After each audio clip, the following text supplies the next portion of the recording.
was 1999. I was 17 years old, and my uncle invited me on a hunting trip to his cabin in the Laurentian Mountains of Quebec.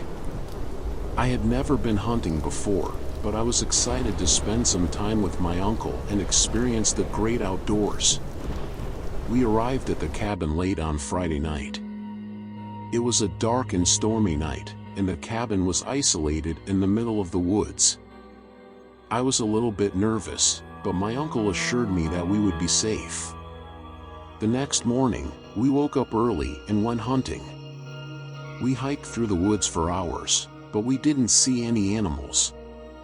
I was starting to get discouraged, but my uncle told me to be patient. In the afternoon, we were about to give up when I saw something out of the corner of my eye.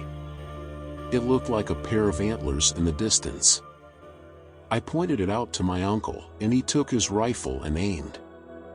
As soon as he was about to pull the trigger, the deer turned and faced us. It was no ordinary deer.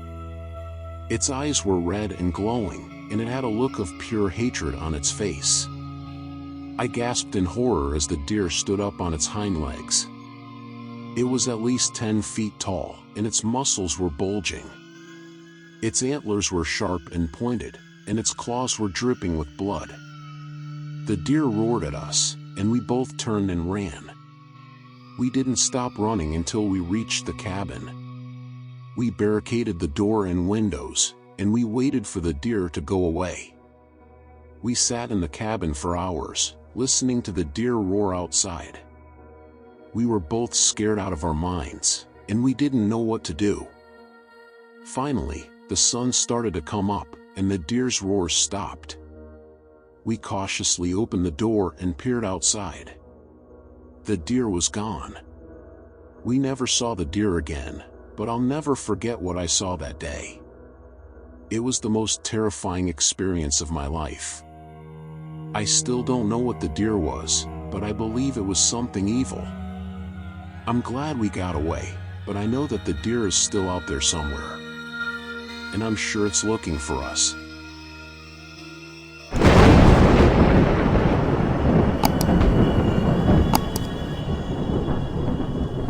The summer heat was unbearable, so I decided to go for a walk in the woods at night. I've been coming here my whole life, so I know the area like the back of my hand. But this time, something felt different. The woods were eerily quiet as I made my way to the lake. I could hear the crickets chirping, but that was it. No birds singing, no frogs croaking. It was like the entire forest was holding its breath. I stopped at the edge of the lake and took a deep breath. The water was still and dark, reflecting the stars in the sky. I could see the faint outline of a dock in the distance. I started to walk towards the dock, but I stopped again when I heard a noise. It sounded like something was moving in the bushes. I froze, my heart pounding in my chest. The noise came again, closer this time. I could make out a dark shape in the bushes. It was getting bigger. I slowly backed away, my eyes fixed on the shape. It was tall and furry, with long arms and legs. It looked like a cross between a dog and a man. The creature stepped out of the bushes and into the moonlight. It was even bigger than I thought it would be. Its fur was matted with blood, and its eyes were glowing red. I turned and ran, but the creature was faster. It caught up to me in seconds and knocked me to the ground. I screamed as the creature's claws slashed at me. I could feel the hot blood running down my face. I thought I was going to die. Suddenly, the creature stopped and raised its head.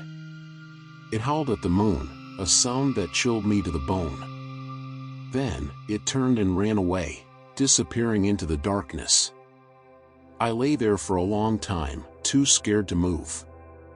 I didn't know what had just happened, but I knew I would never forget it. I finally got to my feet and stumbled back to my car. I drove home in a daze, not even sure how I made it. I've never been back to those woods since. I don't know if the creature is still there, but I'm not going to find out. I'll never forget the howl of the beast.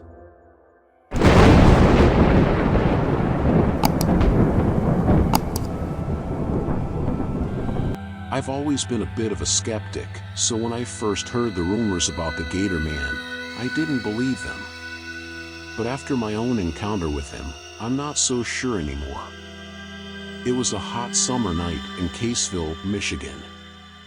I was spending the summer with my family at our cabin on the lake. We had just finished watching the fireworks show, and I was walking down to the beach to cool off. The beach was deserted, except for a lone figure standing in the water. He was tall and thin, with long, scraggly hair and a beard. His skin was pale and scaly, and his eyes were glowing yellow in the moonlight. I stopped in my tracks, my heart pounding in my chest. I couldn't believe my eyes. Was this really the Gator Man? The figure turned to look at me, and I saw that his teeth were sharp and pointed. He opened his mouth and let out a low, guttural growl.